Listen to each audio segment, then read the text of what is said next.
Hello everyone, this is your friend Shinobi Nexus 2.0. Welcome back to the channel. Enjoy the fanfic. And let's begin. Part 3. After his suggestion, Kakashi and Sasuke took off to train. So Kitara and Tomohiro made their way back to the temporary village that Kurikagure had set up to host the Chunin exam and started looking for the observer, representative, or even Kabuto's team. Tomohiro followed Kitara, and without words even being spoken, Kitara knew he would likely keep following her until they met someone to train them, since Tomohiro would likely not be able to find anyone himself. Kitara then started searching for anyone with the Konoha leaf symbol, with Tomohiro following her and searching as well. Kitara thought about what she needed to train the most in that could make a difference in 3 weeks, and what Tomohiro needed the most help with along the way. Tomohiro needed to find some way to search for and gather information, other than flirting badly with girls. He needed bigger chakra reserves, better chakra control, and he needed to learn more genjutsu or some other skill to supplement his genjutsu. In other words, he probably needed much longer than 3 weeks if he would have any hope of passing the Chunin exam. Kitara thought that she needed to simply strengthen her skills, and perhaps work even more on chakra control, so that she could be ready to start seriously learning medical jutsu, which Kitara had decided was her priority after the exam. She had not liked being able to do so little for her injured teammates, Tomohiro especially, since she had finally started liking and trusting him to some extent. She had the basics down of everything, and was good at academy skills in her wind palm thrust. She had even started to be able to vary the strength and how concentrated the wind thrust was. It also did not seem to hurt her to waste chakra and use jutsu multiple times as much as it did most people, so that might mean she actually had bigger chakra reserves than a Chunin. Then again, it could be that her chakra reserves simply recovered much faster than most ninja. Kitara also wondered at her fast healing, for both physical wounds and chakra reserves. Kitara knew it was not normal, and wondered if one of her parents had some sort of bloodline. For that matter, Kitara wondered who her parents had been, since all she knew was that they were likely shinobi. After a short time searching, Kitara got impatient and created 20 Kage Bushin and sent them out to search for people with the Konoha leaf symbol, and to simply learn more of the layout of the temporary village's training spots.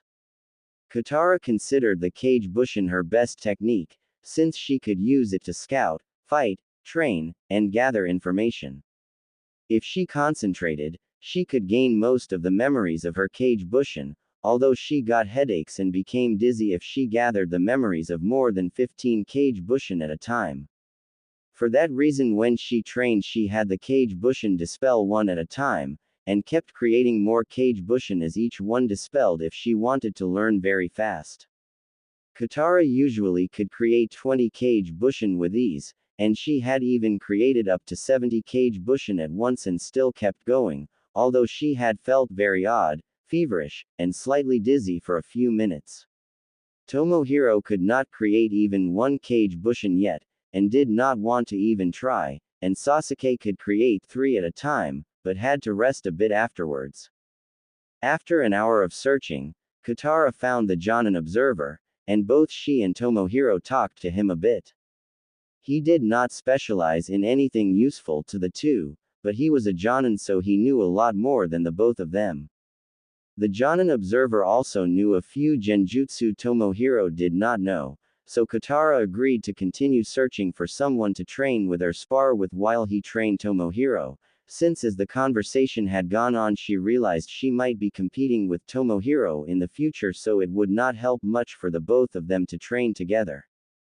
When Tomohiro protested, saying she had a better chance at the Chunin exam and needed the most training time, Kitara told him, "For the most part, one know what I need to practice. If I cannot find anyone to help, I can train myself using my Kage Bushin." Tomohiro could not argue with that, and was slightly relieved to have someone to help train him anyway, so he and the Jonin observer went to one of the training spots Kitara had found, and Kitara continued searching. Once she had separated from Tomohiro, Kitara moved much faster and turned her search into training in stealth and speed as well as simply searching for information. The temporary village was a strange mix of buildings and tents. The roads were dirt and usually muddy paths with occasional gravel to give it some semblance of shape. From what Kitara could see, there were guest quarters for various dignitaries to sleep, looking more solid and larger than most of the other buildings. Stalls and tents were used by various vendors of food, cheap weapons, and souvenirs or trinkets. The vendors were also likely sleeping in those tents and stalls. There was the single public library, which looked to have been converted from some rich person's permanent and largish house, although why anyone so rich would want to live in such a small village that was said to practically wash away during rainy season, then donate their house to be a library, Kitara did not know.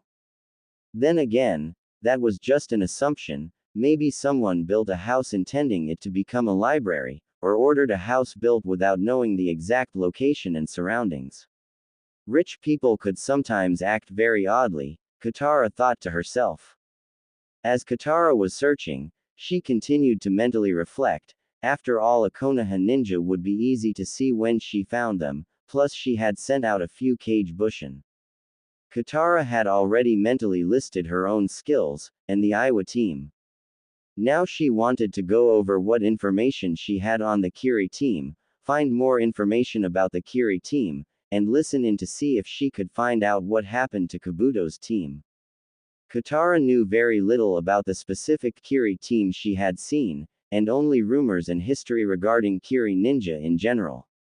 She knew they favored water jutsu. Many chose to wear odd mechanical rebreathers either due to constant mist or to maybe go underwater. She also knew Kurikagure in general had a ruthless reputation, what with the past infamous Genin exam, the bloodline purges, the famous Seven Swordsmen, and the long period of civil war that continued in some parts of Kurikagure to this day.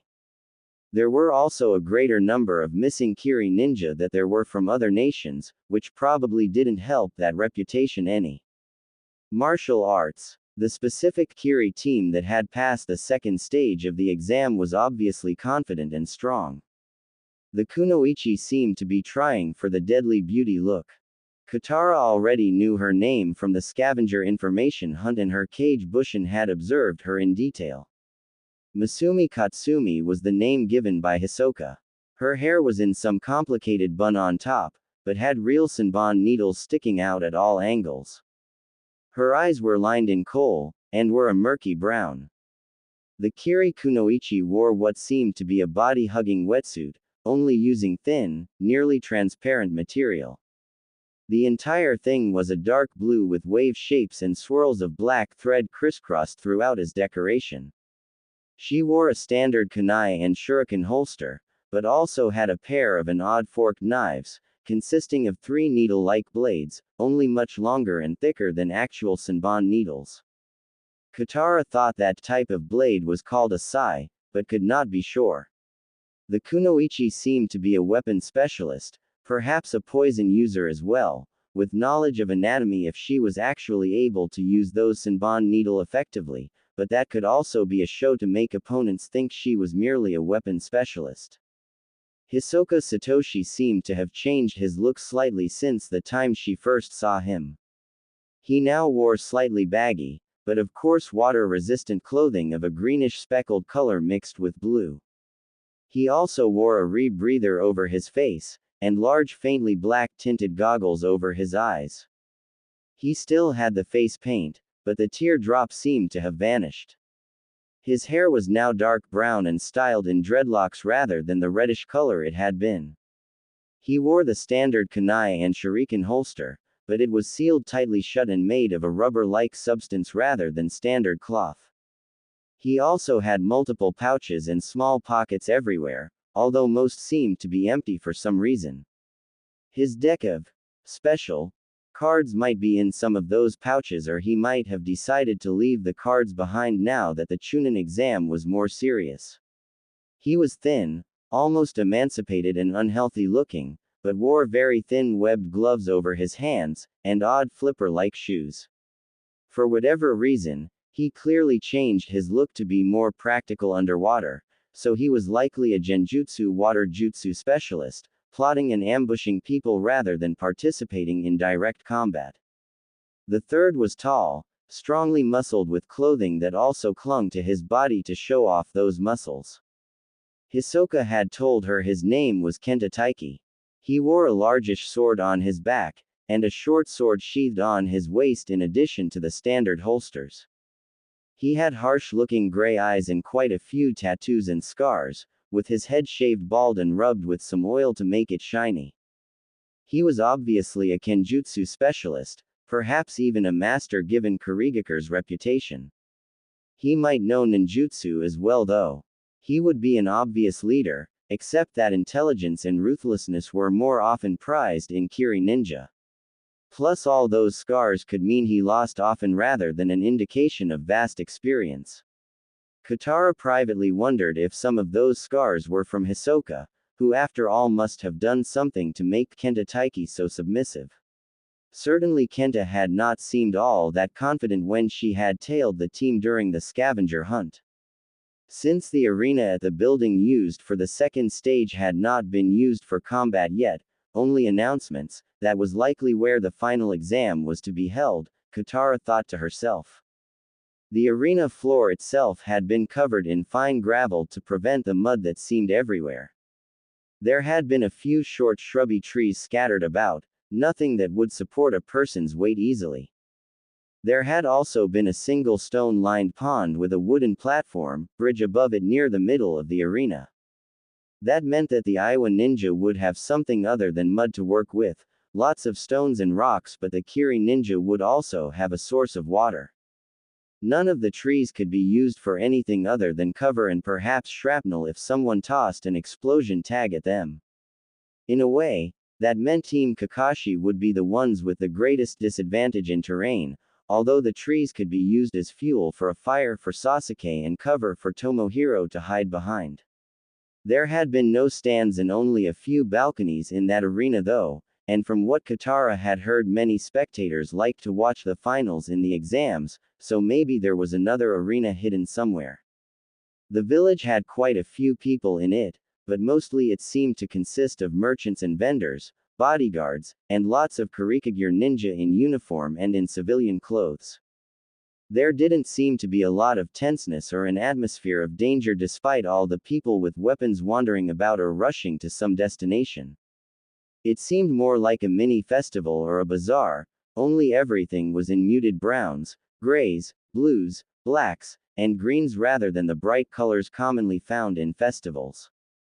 The merchants talked casually to each other and the vendors while the vendors called out their goods and prices, sometimes having somewhat humorous shouting contests with their neighbors on why their goods were superior to the others, but without any real anger.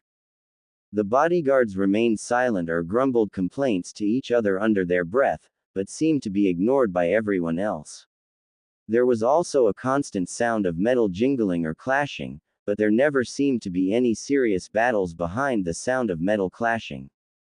There didn't seem to be any order to the stalls, tents, awnings, or small buildings, other than always being on either side of the paths, and there were very few straight lines to the paths, most curving seemingly randomly or to avoid various shrub-like trees and large puddles of water. The merchants, plain-clothed shinobi, and vendors also shared a great deal of gossip and speculation with each other about the Chunin exams and contestants. Kitara was surprised to find herself and Team Kakashi described, with quite a few comments on their rookie status, as well as their chances, usually very low, at the third stage of the exam. Surprisingly, when the gossipers talked about Sasuke's chances, they were equally low, and there was also quite a bit of derogatory words used in association with his bloodline, but then Kurikagure had just purged and massacred most of their own bloodline clans due to their fear and hatred of them. The Kurikagure team was of course praised and given high chances at doing well. It was during this that Kitara gained confirmation of their names in more detail and some of their history and skills. The kunoichi was apparently called Masumi Katsumi, and was greatly skilled and precise in her attacks, also good at mind games to psyche out opponents, but called a cold fish or ice queen because she rarely if ever showed any emotion other than disdain, cruel amusement, and boredom. The ninja with flippers, webbed gloves, and underwater gear apparently acted goofy outside of battle, but became calculating and ruthlessly efficient in serious situations. Some even speculated that he had multiple personalities or that the goofy attitude was a well-crafted and constantly used mask. Given that when Kitara had first seen him he had worn a literal mask made of white face paint with a tear under one of his eyes to look like a clown, Kitara was most wary of him. He was called Hisoka Satoshi. He also seemed to be the leader of the team, although was challenged often by the third member in casual situations. The third Kiri Genin was of course a swordsman, whose stated goal was to hunt down and challenge the 7 swordsmen who went rouge and return their swords to Kiri, keeping one for himself and becoming one of the new 7 swordsmen in the process, of course. He was considered skilled with his swords, but nowhere near the level required to challenge the 7 swordsmen, so was called arrogant, boastful, and, but in a fond tone by the Kurikagure natives. He tried to call himself Katsuo Takeo, but was actually named Kenta Taiki, a much less impressive name. Given the large amount of information, despite the potential danger, Kitara considered her search successful, even if she had not found anyone to train her yet. She even briefly wondered if the merchants and gossip mongers were actually aware of her presence and were throwing out misleading information for her benefit, but assured herself that not all of them could be aware of her. Likely only the ninja themselves had any chance. It was also listening to gossip that Kitara gained hints as to what happened to all the other teams. Everyone seemed surprisingly well informed, making Kitara think there had been some group of ninja spying on the second exam, who had decided to talk about what happened and spread all the news, although clearly they had not learned everything. However, the basic events were talked about. There was the news that 2 of the Kiri teams had fought a viscous long-running battle a few days in, only for the winners to be ambushed by those nasty, sneaky, sons of bitches Konoha ninja. The luck and sheer balls of the Iowa shinobi to plan out an ambush and have to retreat in haste with their prize was laughed about. The lost wanderings and eventual rescue of the poor Kumo ninja was also joked about, as well as their amusing hallucinations after eating some mushrooms. The local heroes, the very Kiri team that had pulled a surprise win sometime near the end of the second stage, were also boasted about. The ruthlessly planned ambush of Kabuto's team, just short of their victory, was praised. The injuries of that one bastard that covered most of his skin with cloth and wore sunglasses were gloated over and described in loving detail, although the seriousness of the injuries seemed to vary, with most stories having him at death's door, dying in agonizing pain, but the few that seemed more accurate detailing lesser but still serious injuries. Kabuto was dismissed as a weakling of all things. That idiot is lucky that he was not allowed to continue on to the third stage and die a foolish death in front of all the witnesses, was perhaps the kindest thing said about him. The third member was a mystery, declared missing, but with many gruesome deaths speculated about. Kitara had gotten very nervous and tried to be stealthier with every negative word about Konoha ninja spoken, realizing she might be mobbed if she was discovered without finding a Konoha ninja to back her up or reaching the sanctuary of the guest quarters. This did make her even more bitter towards Kakashi. He should have warned Tomohiro and her about the apparent hatred of Konoha ninja by Kurikagure at the very least, not simply left them vulnerable and alone. She knew that Sasuke was most at risk given his bloodline, but that did not mean Kitara or Tomohiro were safe, since although to her knowledge she did not have a bloodline and she was not sure if the chakra stealing technique was a bloodline or not, but the Kiri ninja were not likely to care about those specifics. It also made her even more determined to do well, to prove the gossip mongers wrong, and get the chance to get promoted in order to escape her seriously biased and neglectful sensei. Tomohiro had been the weakest and most in need of training member of their team, and as an orphan ignored by the populace and with very little support or resources, Kitara herself could have used some help, but instead Kakashi had just left them in order to train Sasuke. For the first time in years, Kitara felt somewhat jealous of Sasuke's fame as the last loyal Uchiha, and the blatant favoritism he received. Kitara knew he didn't really want it. He would prefer his family to still be alive and be treated as yet another faceless member of the clan, but it still hurt to see the differences in how they were treated. Especially now, after hearing the hateful and gloating words spoken casually by the Kiri merchants, off-duty Kiri ninja, and vendors. She had shivered in fear when the odds of the rookie team, all dying or being maimed in the finals were spoken of and preliminary bets were made. The Iowa and others were spoken about in smug, superior, and condescending tones, but there was malice in the tones when Konoha was spoken of. One off-duty ninja had even made a bet that one or more of the Konoha rookies would be raped, maimed, killed, or at least too frightened to even show up at the final portion of the exam, while casually looking around, pausing at Kitara's current hiding place. His tone and words, with a clear intention of perhaps being the cause of that, terrified Kitara even more than she had been previously, since although he was not in uniform it was clear he was a high-level, bloodthirsty shinobi. Once he looked away, Kitara hurriedly retreated to the public library to think. Yet again Kitara realized that academy students were sheltered from the realities of life as a ninja, even when the teachers had spoken of the many dangers inherent in the lifestyle of a ninja. No one had realized just how much they had underestimated or misrepresented those dangers. Now, Kitara realized that even with her dedication, training, and experience with the shady side of life from her time wandering the streets as an orphan to find money, supplemental food, or jobs while at the academy, she had still naively believed that as long as she was careful and followed instructions, she was safe.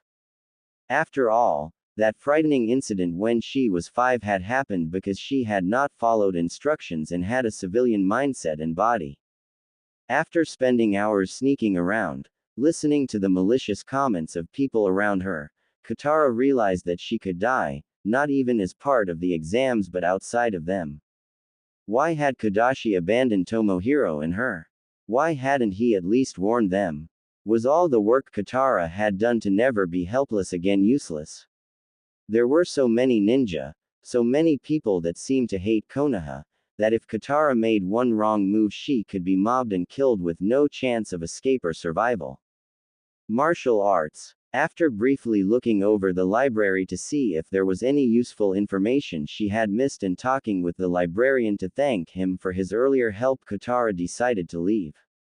Starting to panic again and thinking paranoid thoughts once out of the relative safety of the library, Kitara hurried back to the quarters given to the participants of the exam, too frightened to continue searching for the Hokage representative, and wondering how safe it would be to use the training spots while alone. Kitara didn't think she would be killed simply for training and wandering the temporary village, but how could she know for sure? That one ninja had made a bet and stood to lose money if she made it to the finals, so he would clearly be on the lookout for her or her teammates to ensure his bet fell in his favor. Sasuke had Kakashi's protection, and Tomohiro now had the Jonin Observer's protection, but Kitara was all alone and vulnerable. Better not to risk it now, to retreat to the relatively safe ground surrounded by other Konoha ninjas and Chunin candidates. After those 3 hours of searching and stealth training, Kitara discovered that Kabuto had made it back to the temporary village as well, on her way to the quarters assigned to participants of the exam. During this time she had eavesdropped on many conversations, and heard about the fate of Kabuto's team. They had been ambushed. One of his teammates was missing, likely dead, and the other was badly injured, with a broken rib and arm at least, plus a whole lot of bruises and possibly internal bleeding. So his team was disqualified even if they had managed to keep the puzzle pieces. Kitara wondered if he would tell how the ambush could have happened, then mentally scolded herself, thinking it would be presumptuous to ask. Still, this meant that he might now have time to help Kitara train, or at least be a friendly face in the midst of all this danger. With this in mind, Kitara observed Kabuto for only a short time before cautiously approaching and greeting him. "Hello Kabuto, Tough luck with your teammates. What happened to you? Kitara wanted to slap herself immediately. Tough luck. What happened to her plan to be cautious even around Kabuto? That seemed quite insensitive to Kitara, who now realized that Kabuto might be grieving or injured in some way himself, not to mention aggravated by that comment. Ah, Kitara is it. After we split up, just as we got near the exit, our team was ambushed. I was knocked out early, so my teammates had to fend for themselves, and did not do so well, Kabuto replied. Oh, are you dealing with everything okay? Kitara asked. She didn't want to seem insensitive anymore, so she decided to wait and ask sympathetic questions before asking if Kabuto would help her train for the finals. She had heard the rumors that the missing teammate might be dead, so Kabuto was probably worried, grieving or something. Kabuto and his team had years to bond, since Kabuto had already mentioned that they had failed a few Chunin exams before. Kitara knew she would grieve a lot if Sasuke or even Tomohiro died, so assumed Kabuto would be the same or even worse now that she thought about it. Surprisingly to Kitara, Kabuto seemed indifferent or even cheerful despite the missing teammate and failing out of the Chunin exams. That's just the way things happen, but I gained some interesting information on the other teams, and now also observed enough to figure out a few new jutsu, Kabuto said. Oh, if you are not busy, could you help me more with my medical jutsu, and just generally training my control? Tomohiro got a concussion and scraped up quite a bit. I was even injured myself as you saw and did not have enough knowledge or chakra left to heal myself, Kitara said somewhat nervously. I have tried to learn the basics, but the med nin at the hospital refused to teach me more until my control improved. Then I got busy with other things and haven't had time to try again. She had originally quite liked Kabuto, but his seeming indifference to his teammates' fate made her uneasy. Still, she knew he was her best chance at really improving in 3 weeks, and was still at least a Konoha ninja, who was not likely to use any excuse to kill her, what with Kakashi training Sasuke and Tomohiro with the Jonin observer. Remembering her previous mental rant, Kitara realized Kakashi barely even qualified as a sensei at all. Sure, he had taught her one very good jutsu, was training Sasuke a lot, and had given that recommendation to Tomohiro, but this was Kiri. Just leaving Tomohiro and her alone here was not very good. She wondered if he remembered his own words about those who abandoned comrades being lower than trash, or if was only supposed to apply to genin teams.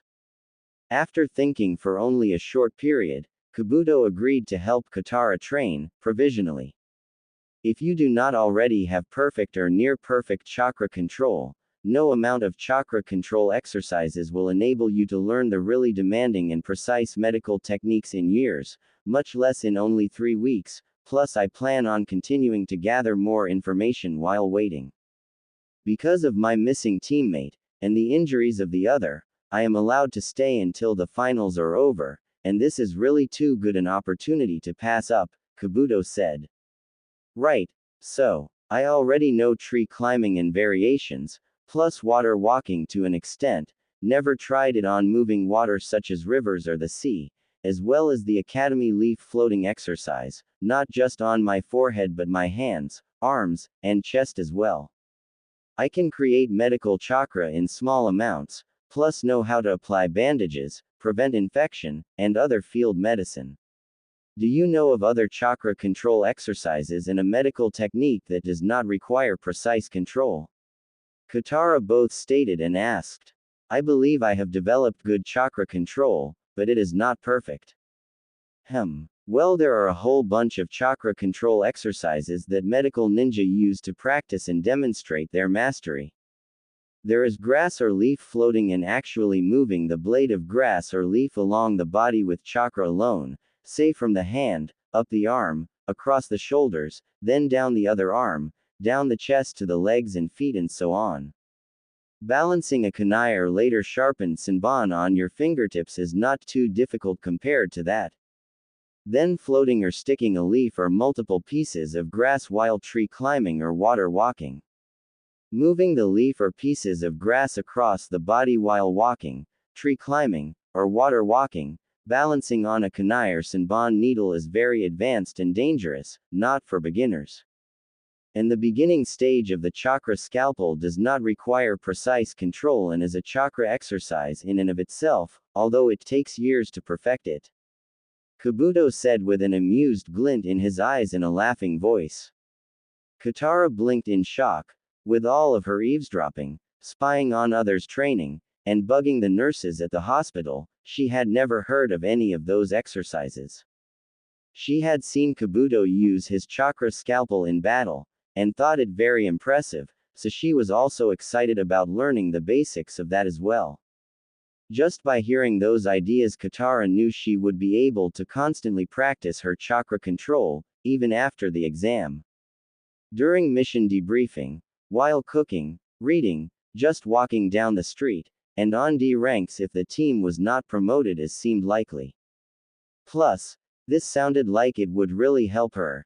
Tree climbing and water walking were supposed to increase reserves as well as teaching chakra control, so seemed to help only a little bit for Kitara, taking a long time to make progress, but those would take very little chakra once she had the basics. Kitara deliberately ignored the words about balancing on a senbon needle, knowing that even if it was possible it would also take years and lots of injuries to master. Wow. I wonder why the academy doesn't at least tell us about those things, or my Jonin-sensei for that matter, Kitara muttered the last part under her breath.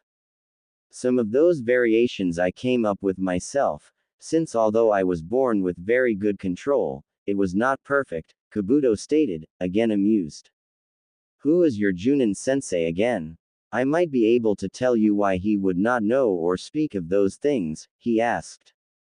Hitaki Kakashi is my team's Jonin-sensei, and I can already guess that he was just too lazy, not to mention biased, to mention those things, Kitara sighed. Kabuto chuckled quietly, then said, you should know, Kakashi was originally against the idea of even having a genin team. He deliberately failed all the previous teams with some complicated and misleading tests that would be impossible for regular academy students to pass, all the while excusing himself by saying it should be obvious and playing on sympathy for his past in order to get out of actually giving the potential genin students a chance. Kitara hummed to herself in annoyance at this information. It just figured, he probably only passed her team because of their sheer luck and because Sasuke was on the team. Although she did not hold it against Sasuke most of the time, and had even used it to her advantage in the past, Kitara knew most of the village seemed to practically worship Sasuke. And now Kakashi was likely using it as an excuse to neglect his duties because of that. Then Kitara sighed, in resignation this time. It was not like she could force Kakashi to take his duties seriously, she would just have to do her best to make up for that. That explains a lot actually, she told Kabuto. He has only taught me one jutsu, given me a scroll for another, team exercises, and the basics of the tree climbing exercise, which I had already found out from other sources on my own. I had to find out about the variations and water walking from other Jonin. Then he just abandoned Tomohiro and I to train Sasuke, right now with only a vague mention of a Jonin observer and representative for the Hokage. Tomohiro will be training with the Jonin observer I found, since he really needs the help. Well, if you like, I have the time to start teaching you the beginning stage of the chakra scalpel. I'm sure you could figure out the grass and leaf moving exercise yourself, and balancing a kunai is somewhat similar to the beginning stage of the chakra scalpel, Kabuto said. Almost any of this can be learned anywhere, so let's go to the guest quarters for more privacy and safety, Kitara added mentally. After the two walked to the guest quarters, which were annoyingly similar to the guest quarters during the second exam, only with thin sliding screens on wooden frames instead of flaps of canvas, Kabuto and Kitara settled on the floor, since the futon was too small for both of them. Kabuto sat facing Kitara and started lecturing and demonstrating. The beginning stages for the chakra scalpel really are quite simple to explain, if very hard in practice. First you send healing chakra mixed with a tad bit of regular chakra to your palm, then you keep increasing the concentration of both types of chakra while changing the ratio of chakra. Then you start sending the chakra out of your palm in as thin a line as you can manage, while trying to get the chakra to curve and then come back, sort of like a dull kunai or shuriken. Kabuto started sending out slightly dark green chakra as he was explaining. You will have to find your own balance of healing chakra and regular chakra, since it varies greatly per person. The healing chakra should easily be able to pass through the skin and provide a slight visible component so you know what you are doing. The regular chakra is what will actually do the damage. Kabuto had taken on a slightly sing-song lecturing tone, but seemed to derive quite a bit of pride that he had mastered the techniques well enough to use in combat. As you saw, there are no hand signs to help guide your chakra. You have to concentrate and shape the chakra using pure will and discipline. However, the applications are extraordinarily useful. By just varying the balance and concentration slightly toward normal chakra or healing chakra, you can cut through ropes, skin, muscle, or even bone, as well as the tendon cutting I demonstrated in battle. When you learn to rotate the chakra in a chainsaw motion, it will gain that slightly ominous buzzing tone, and become even more powerful. Medics use it to perform surgery, and cleanly get barbed or embedded weapons out of a patient, but it has so many more uses than that. Kabuto explained as Kitara frantically tried to commit what she heard and saw when Kabuto demonstrated to memory, prepared to try it herself. Of course you need a knowledge of anatomy in order to know where to cut, Kabuto added as an afterthought. She was able to send chakra to her palm easily enough, and convert some to medical chakra, but had no clue how to mix regular chakra and healing chakra together, much less what ratio she was supposed to start out with. She tried anyways, but damaged her hand when there was too much normal chakra and it reacted against the bit of healing chakra badly. Kitara blinked rapidly to prevent tears, hissing as she stared at her now bloody and somewhat shredded palm in disbelief. Do you want me to heal that, or would you like to try yourself? Kabuto asked, seemingly in concern, but Kitara detected amusement as well. I might as well try myself, since it is clear I will need to know how if I am to continue with this, Kitara said with grim determination. Using her other hand, careful to only extend healing chakra, Kitara healed her palm. Thankfully the wound was superficial, shredded skin and some cut capillaries only. Do you know how to prevent that reaction? Kitara asked. Kabuto told her, try to channel the healing chakra parallel to the normal chakra, in two thin lines at first. Eventually you will have enough control that those two lines will be thin enough and close enough to look like one. Then you will learn that you can channel them together with no appreciable division and prevent a bad reaction.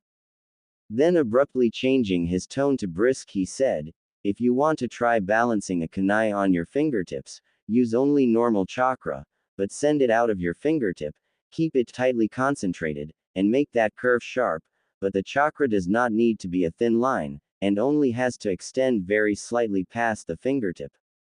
The chakra should be thick enough to hold the kunai balanced on its tip without it falling or splitting your skin.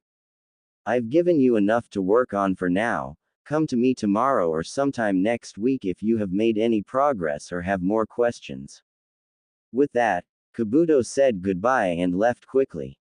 Kitara was both bewildered and slightly relieved when Kabuto left, since she had a lot of practicing to do, and had become uncomfortable at the clinical way he was describing possible self-inflicted injury. Kitara had thought Rock Lee was crazy for pounding logs and relying on the scar tissue that built up to harden his hands, but constantly injuring your hand, then healing it, as part of a chakra control exercise that lead to a jutsu sounded crazy as well.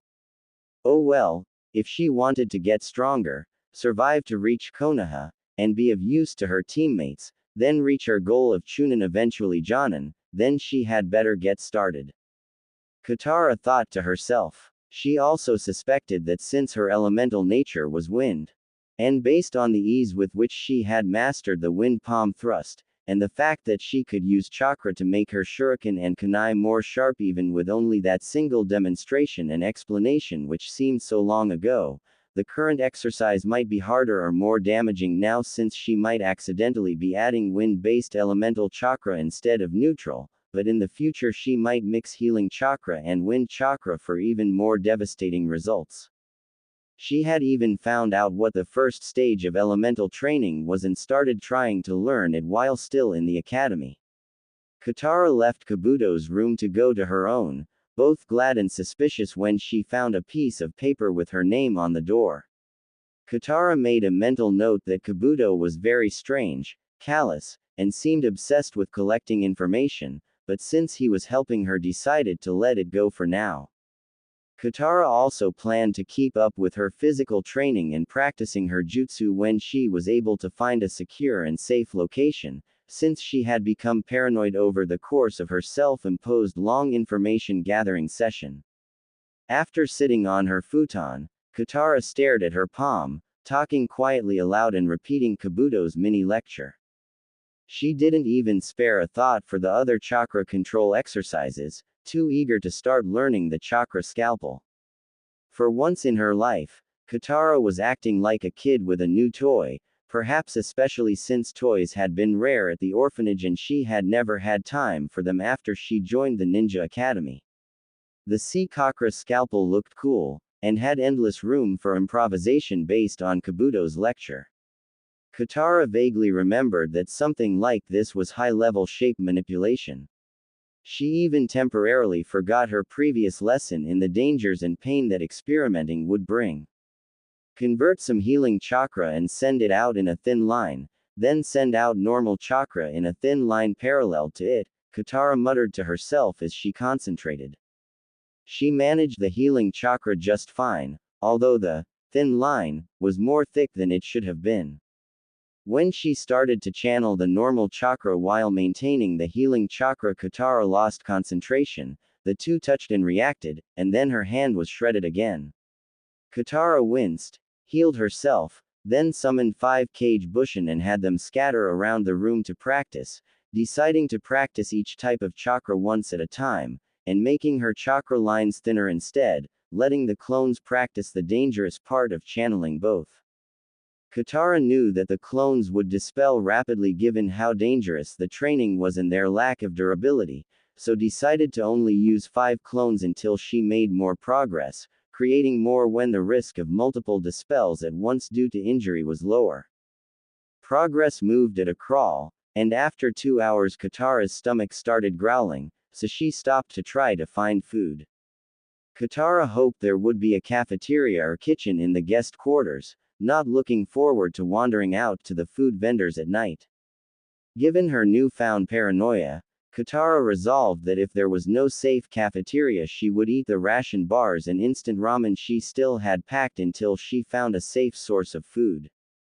After searching, Kitara did find a kitchen and cafeteria, but learned that she would have to pay for that food every meal, not a large amount, but it still irritated and worried Kitara, who always worried about money and tried to save whenever possible. Kitara made a mental note to see if she could supplement this food by gathering edibles from the swamp area, but knew she would have to be careful not to poison herself or offend any natives. Why must everything in this damned exam be so difficult? Kitara thought to herself as she realized that unless she learned how to collect edibles from the swamp fast, both her money and her packed rations would be gone by the time of the final exam given her high metabolism and how fast she would burn energy if she wanted to seriously train. After a bit of thought, Kitara decided to use cage bushin for that as well, since although cage bushin did not need to eat, they had a sense of taste and could eat small amounts of food to convert to more chakra and live longer. This way, her cage bushin could learn what was poisonous or not, and then collect the non-poisonous food for Kitara. Kitara resolved to use cage bushin for everything until she was more confident at where safe places were, and to use her cage bushin as bodyguards when she did any physical training outside the guest quarters. This meant she would likely have to increase the amount of cage bushin she created at once, and create more when they inevitably dispelled, but she had only created that limit of 20 at a time because she knew even Joinin often had trouble making more than that, and did not want to stand out too much. After a bit of thought, Kitara decided to create teams of Kage Bushin that would stay in sight of each other so they knew when they dispelled to train in the chakra control exercises, chakra scalpel, all the jutsu she already knew, Senbon throwing since Kitara had bought Senbon before this exam but had made only slow progress in learning to throw them accurately at the small targets that mimicked various vital or damaging points on a human body, and anything else she could think of to train in. For an entire week Kitara practiced the chakra control exercises and tried to master the first step of the chakra scalpel. She chose to use teams of 5 Kage Bushin for each chakra control exercise she knew in various locations, with some teams also under henge while practicing those exercises so it was not obvious it was her. She would send 3 Kage Bushin to the swamp to try to find food every 3 hours as well. She also had 5 Kage Bushin practice making thin lines of chakra parallel to healing chakra. She had swiftly discovered that it was best to sandwich the healing chakra between regular chakra lines, so the end result would look almost like a curved claw. Of course this looked nothing like the chakra scalpel that Kabuto used, but in practice the bastardized version did not do too bad. Kitara also created teams of 3 Kage Bushin to practice all the jutsu she knew, in hopes of getting even better control and reducing the hand signs needed. There was also one team of 2 Kage Bushin sparring and trying out new moves, with the third observing and keeping track of points, which would have been fatal or near-fatal injuries if the Kage Bushin hit with full force. Her largest teams were practicing with Senbon needles. There were 3 teams of 5 practicing while under various henges of everyone in Konoha and some of the teams who had not made it to the final exam, with a 6th Kage Bushin keeping watch and warning when any curious observers were sensed. After that first week she contacted Kabuto to ask for the next step in learning the chakra scalpel, since she had managed something similar to what he had shown, even if it seemed ineffective compared to the full version.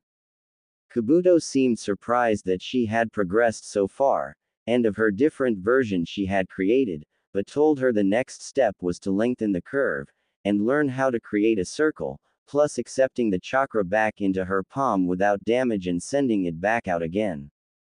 This is quite complicated and dangerous, and will likely not be mastered in time for the final exam.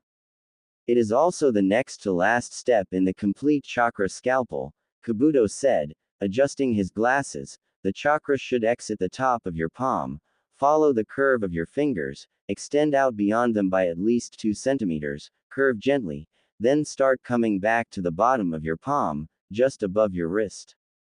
Just in case you actually learn it, the last step is making the parallel lines so thin and close that it seems like one, and speeding up the rotation very fast. If you use your version the scalpel would look more similar to an egg rather than a scalpel, but I suppose you don't have to have an actual scalpel since you plan to use it in battle only. You certainly are not qualified to actually use it for surgery. As for other healing techniques, most of them need detailed information about the composition of the human body, the wound in question, and quite a bit of trial and error on false bodies or dead bodies to learn how to manipulate the chakra even when it has left your palm, as well as knowing where the chakra circulatory system on the patient would be. Dealing with concussions is always tricky, since it would be dangerous to just send healing chakra to the head and saturating the area as is possible with some wounds. That technique relies on the body of the patient doing most of the work, with the healer simply providing energy. However, the body is likely to reject any foreign chakra near vital points, such as the head and organs, in case the chakra is poisoned or otherwise harmful in some way. With wounds near vital points, the healer would have to convert and modulate their own chakra to be as similar to the patient's chakra as possible so it will not be rejected. Kabuto lectured. Most ninja bodies will accept and convert healing chakra in non-vital areas automatically, but not near vital areas unless the ninja is a medic ninja themselves or trusts the med nin working with them on a deep level.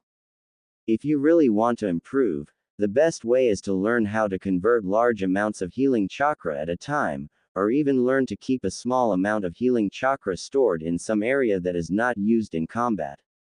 One method apprentices use to learn how to do this is to revitalize and keep a fish alive for hours using healing chakra, but of course you are unlikely to be able to manage that in the 2 weeks remaining before the final exam.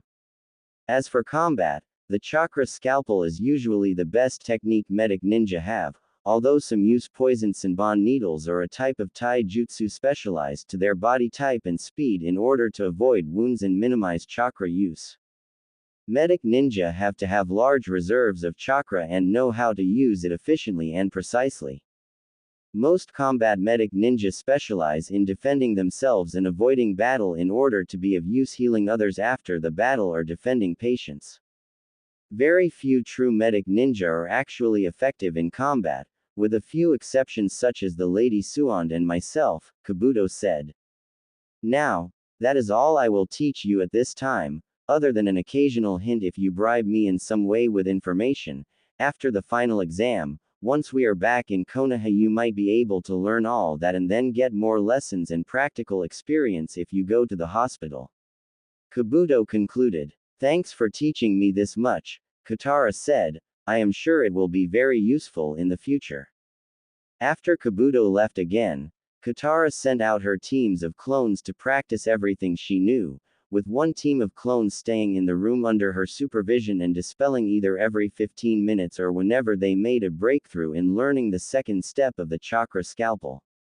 She herself practiced calligraphy and read various random scrolls that were available at the Kiri library, none of them with sensitive or very useful information of course.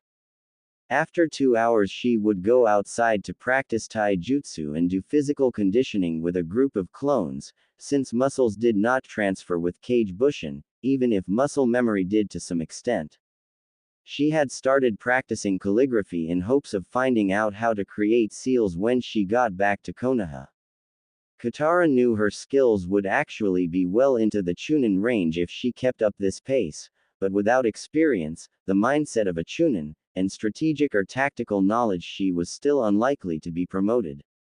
She had finally overcome her fear of the Kiri ninja, telling herself there was no point worrying and that under the eyes of so many spectators she would be as close to safe as it could get for a Konoha ninja in an, loosely allied, village. Kitara wondered how Sasuke and Tomohiro were doing, and whether their team would be broken up if one of them were promoted while the others weren't, or if Kakashi would finally train them equally after seeing them in the exam and learning that they all had their own strengths and weaknesses that complemented each of the other's skill sets. Her Kage Bushin had learned to dispel in staggered groups frequently in order to minimize the headache from information overload and make the best progress rather than repeating mistakes due to lack of knowledge that the others gained.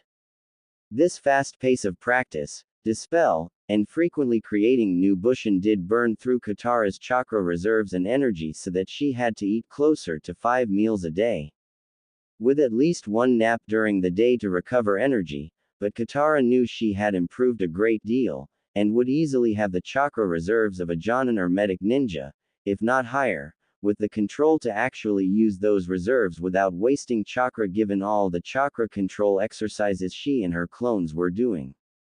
She had long since stopped worrying about why she had such large reserves or recovered chakra so quickly that she could burn through the equivalent of 3 Chunins worth of chakra in one day and still avoid chakra exhaustion. She had resolved to ask the Hokage, or undergo a private exam and scan with the medic ninja once the final part of the Chunin exam was over with and she had the time. Kitara planned to continue this routine for the next 2 weeks, with some variation as she made progress in one aspect or another. Going over her skills mentally again, Kitara reassured herself with the progress she had made, and gained some confidence. In ninjutsu she was well-rounded, with her 2D ranked fire jutsu, fire flower and a small fireball, 2D ranked earth jutsu, headhunter with burrowing and mud wall, the 1D ranked wind jutsu, wind palm thrust, that she could modify to be C ranked if she shaped the jutsu or pumped enough chakra into it and had mastered to the point that she did not even need seals at all